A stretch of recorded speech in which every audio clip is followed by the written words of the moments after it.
Assalamualaikum warahmatullahi wabarakatuh. Bertemu lagi kita pada seri mata kuliah di wawasan sosial dan budaya. Nah, kali ini kita akan membahas tentang manusia dan interaksi sosial. Penting materi ini dipahami. Dalam mata kuliah ini pembahasan tentang manusia dan interaksi sosial, kaitannya adalah kemampuan seorang memahami dirinya sebagai makhluk individu dan sebagai makhluk sosial. Nah, yang pertama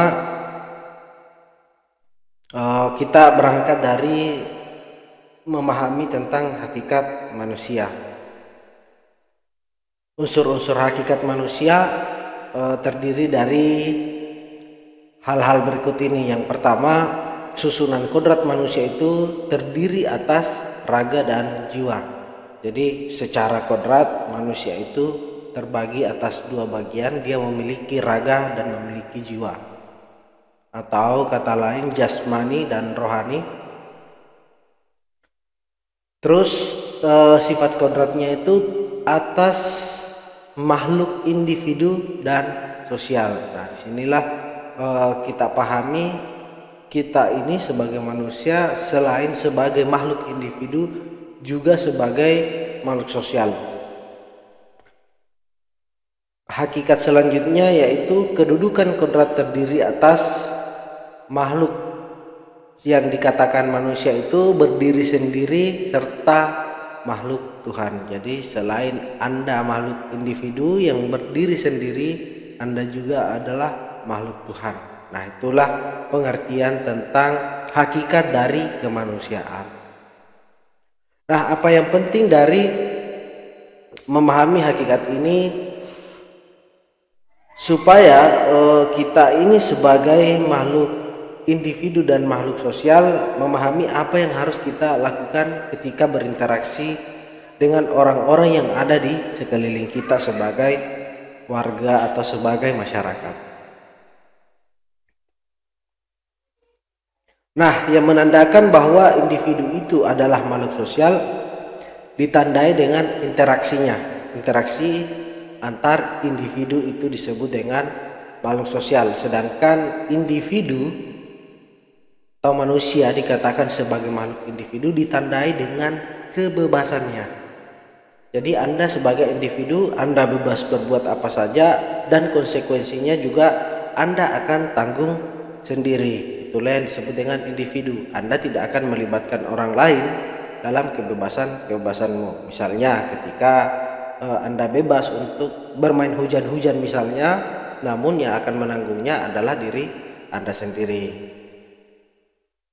Nah, misalnya pada saat Anda mandi hujan dan Anda sakit, dan sakit Anda itu tidak akan ditanggung oleh orang lain, tidak dirasakan oleh orang lain, tetapi Anda sendiri. Itu yang disebut dengan Anda ini bertanggung jawab secara individu.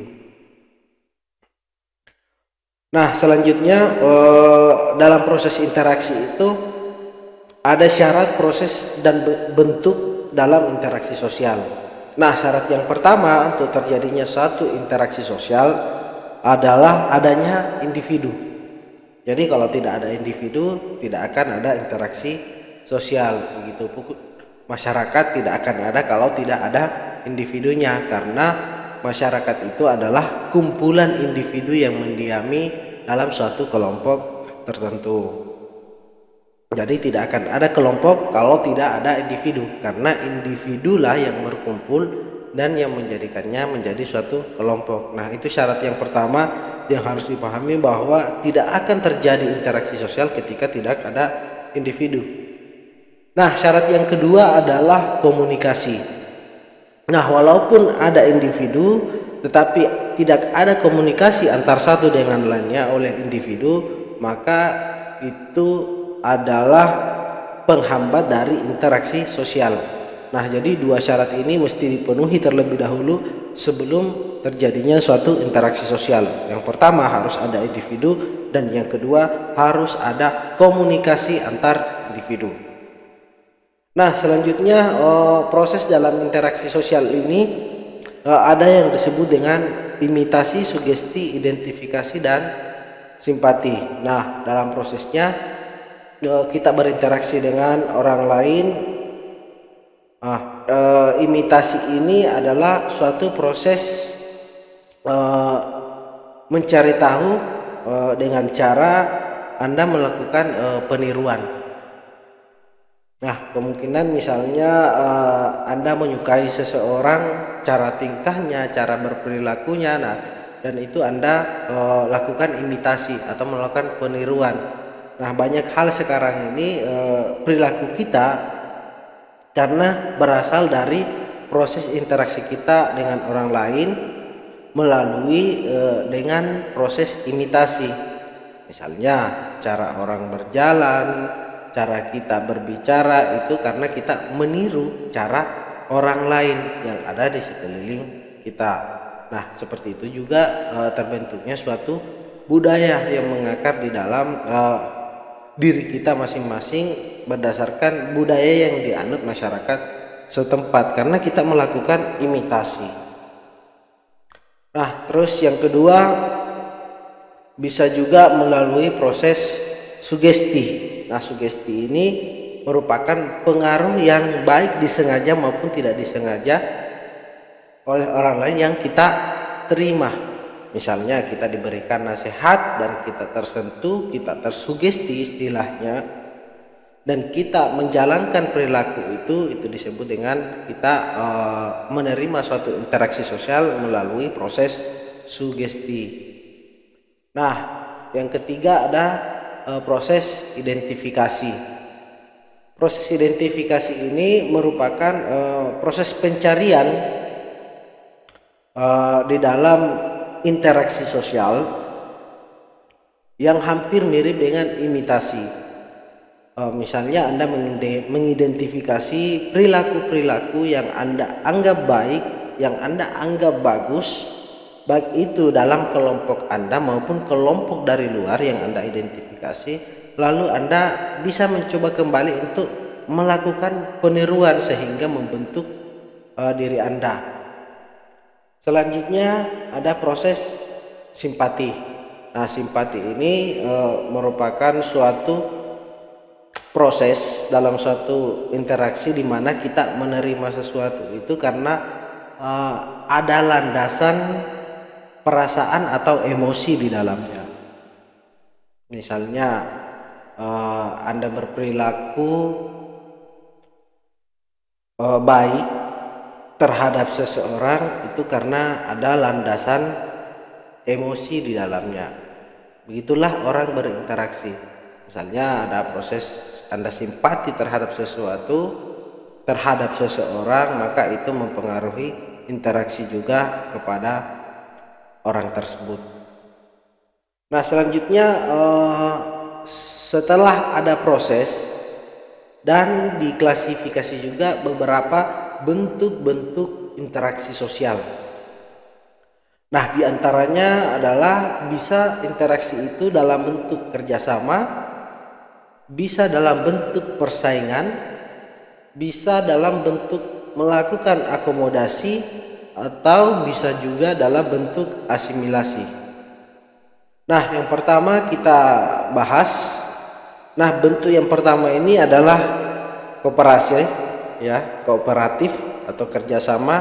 Nah, yang dimaksud itu sebagai adanya upaya saling bersama-sama untuk mencapai tujuan tertentu. Nah, di dalam proses kerjasama antara individu atau kelompok yang satu sama dengan lainnya, dia saling mendukung atau membantu untuk tercapainya tujuan mereka. Sehingga kerjasama itu seringkali terdiri dari beberapa klasifikasi istilah lainnya. Yang pertama itu ada istilah bargaining, ya. Bargaining itu adalah suatu kesepakatan mengenai pertukaran baik itu barang atau jasa antar individu atau kelompok. Nah, di situ ada pertukaran dalam bentuk kerjasama.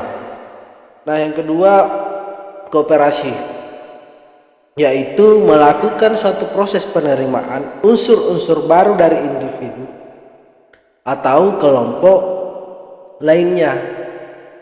Yang ketiga ada collision, yaitu gabungan antara dua atau lebih dari kelompok itu. Jadi ini prinsip-prinsip kerjasama yang bisa terjadi di dalam masyarakat atas interaksi sosial. Itu bentuk dari interaksi sosial yang diwujudkan dalam bentuk kerjasama. Nah, sebenarnya contohnya ini mudah Anda temukan di dalam kehidupan sehari-hari.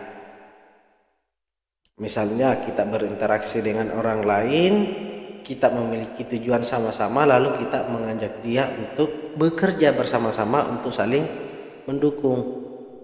Misalnya di pasar, nah ada seorang pemilik toko yang bekerja sama dengan orang lain untuk menjagakan tokonya. Itu juga salah satu prinsip kerjasama atas interaksi sosial.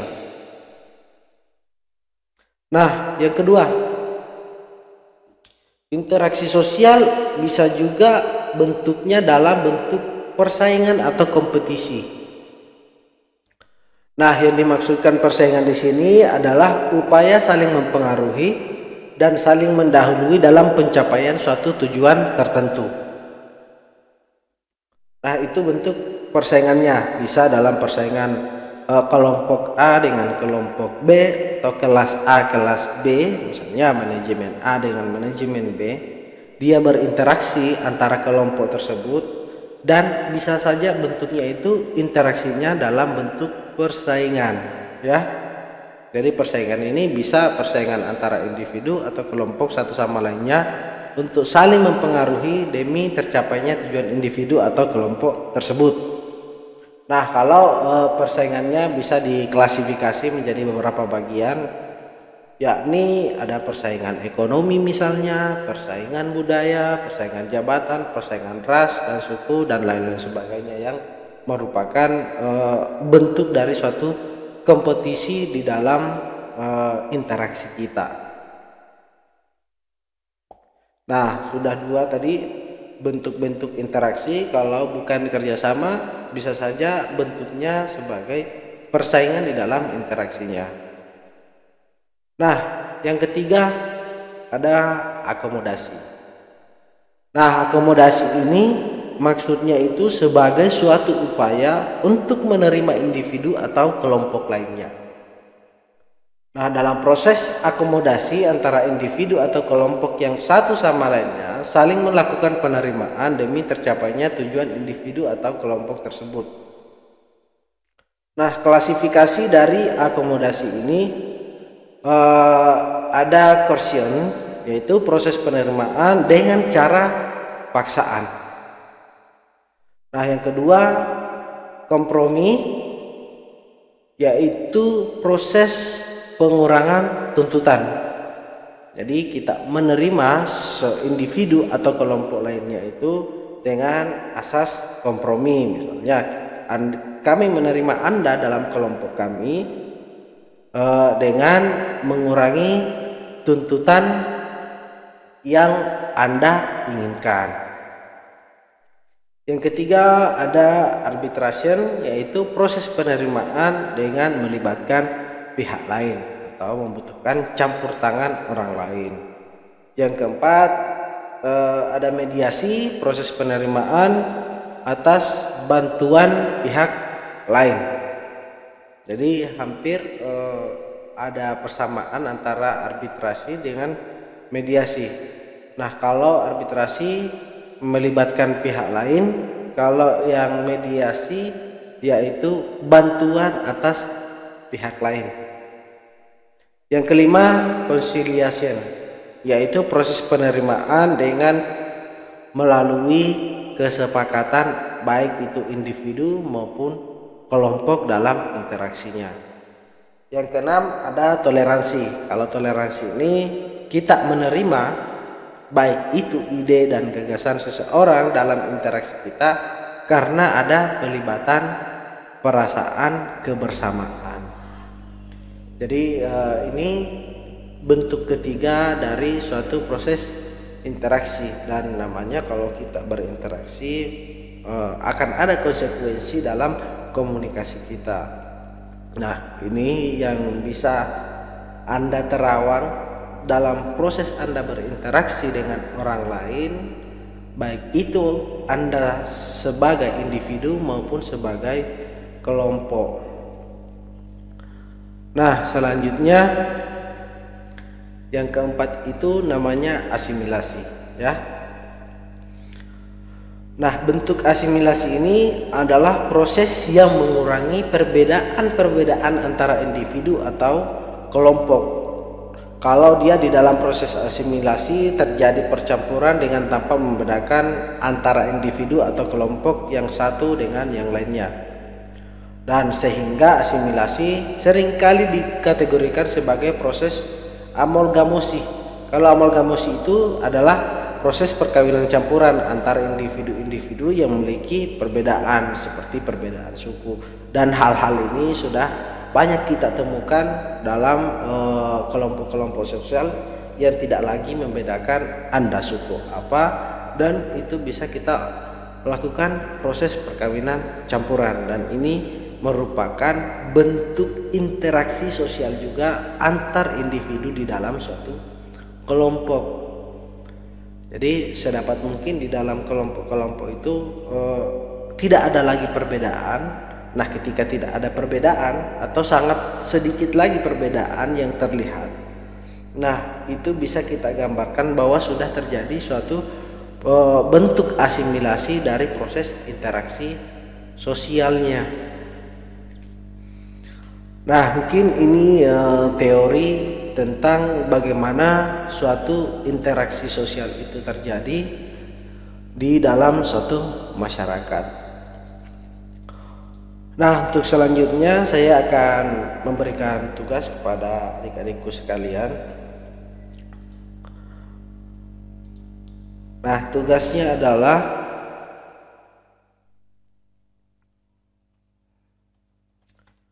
carilah suatu model interaksi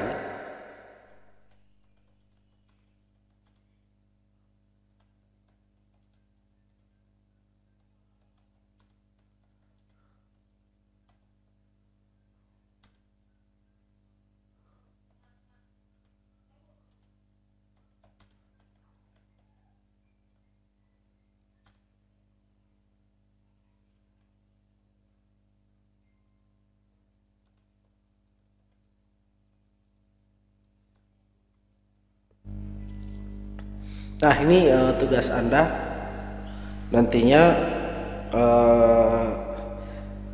Cobalah Anda menuliskan sampai 1 halaman minimal, dan mungkin boleh 2 halaman kalau itu tidak cukup. Carilah suatu model interaksi sosial di dalam kehidupan sehari-hari Anda yang mencirikan kebiasaan atau kebudayaan sebagai orang Mandar atau orang lokal, ya. Nah, kalau misalnya ada yang bukan orang Mandar, nah tapi sebagai orang lokal, mungkin Anda hidup dalam wilayah Mandar pada hari ini. Nah, itu tugas Anda, cari suatu model interaksi. Nah, misalnya judulnya bisa saja begini: pola komunikasi interaksi antara pedagang di pasar dengan individu. Maaf, saya salah ketik. Pola komunikasi interaksi antara pedagang.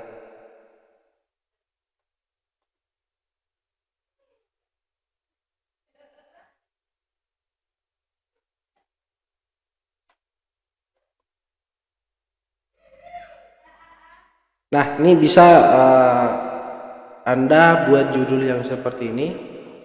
Nah, ini bisa Anda tentukan lokasinya, ya. Di pasar apa? Lokasinya XXX ya saja, misalnya sesuai dengan lokasi Anda masing-masing. Nah, yang Anda cari tahu ini kata kuncinya, ya. Nah, yang Anda tahu carilah bagaimana bentuk bentuk interaksi sosial mereka antara satu dengan yang lainnya, baik dia dalam bentuk kerjasama, apakah bentuknya persaingan ataukah bentuknya akomodasi atau asimilasi. Nah, ini yang Anda cari, misalnya nih ada antar pedagang A dan pedagang B di pasar apa. Nah, lalu Anda cari bagaimana bentuk interaksi sosialnya ketika ia berinteraksi dengan satu dengan yang lainnya. Apakah dia bekerja sama atau dia bersaing, atau mereka saling mengakomodasi atau saling mengasimilasi. Misalnya kalau dia kerjasama, nah contohnya ya biasanya nih dalam satu penjual, misalnya ketika barang yang dibeli seseorang tidak ada di tokonya, nah apakah dia mengambil barang dari tempat lain dan membagi keuntungan dari tempat mereka mengambil barang tersebut, tetapi yang menjualnya adalah toko yang ditempati seseorang membeli tadi di toko pertama. Jadi toko pertama menjual, lantas dia tidak memiliki barang yang dia tidak memiliki barang yang diinginkan oleh konsumen tadi. Nah, berkomunikasilah ia dengan juga seorang penjual yang ada di sebelahnya. Nah, apakah dia bekerja sama atau bersaing, dan itu mungkin akan bervariasi jawaban atau temuan Anda di lapangan.